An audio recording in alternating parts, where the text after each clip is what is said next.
আপনি দেখছেন news now, আমরা জানি কোনটা খবর। শনিবার রাতে গোলাঘাটি বিধানসভার অন্তর্গত কাঞ্চনমালায় এসবি স্কুল সংলগ্ন জলের পাম্প হাউস থেকে কয়েকটি মূল্যবান মেশিন চুরি করে নিয়ে যায় চোরের দল। জানা গেছে, প্রতিদিনের মতো শনিবারেও পাম্প অপারেটর দীপক রায় পাম্প মেশিন বন্ধ করে দরজায় তালা লাগিয়ে যান। রবিবার সকালে এলাকার স্থানীয় এক ব্যক্তি পাম্প হাউসের দরজা খোলা অবস্থায় দেখে অপারেটরকে খবর দেয়।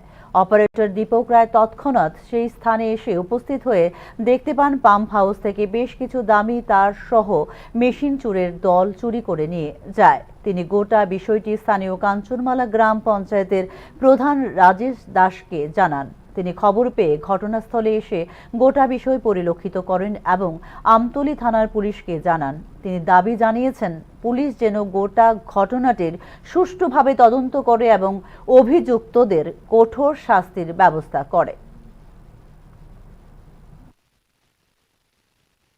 সকালবেলা হঠাৎ করে আমরা দেখতে পাই যে আমাদের যে এখানে কাঞ্চনমালা এসবি স্কুল সংলগ্ন যে এলআই মেশিনটা আছে, ওটা কিছু সামগ্রী চুরি হয়।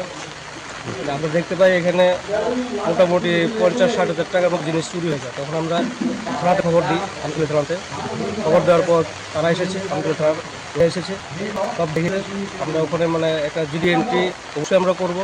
আর যে যারা এই কাজটা করেছে সমাজের চোখে তারা খুশি, আর তাদেরকে আমরা শিক্ষা যেমন পায় আমরা থানার কাছে বা আমরা সবার কাছে যে একটা ওদেরকে ধরার জন্য বা ওদেরকে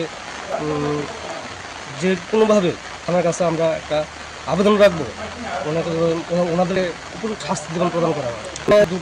একটা ছোটো মেশিন, একটা বড় মেশিন ছিল, ওটা নিয়ে যায়। আর তার দামি তার প্রায় 50 মিটারের মতো দামি তার, ওটাও নিয়ে যায়। আর কখনো হয়নি, এটাই প্রথমবার হয়েছে। যারা এই কাজটা করেছে খুব সাহসিকতা একটু বেশি মনে হয়, একদম এক্সপার্ট চুর যাদের বলা হয়, ওরা এই কাজটি করছে আমার মনে হয়। নেশা সামগ্রীও আছে।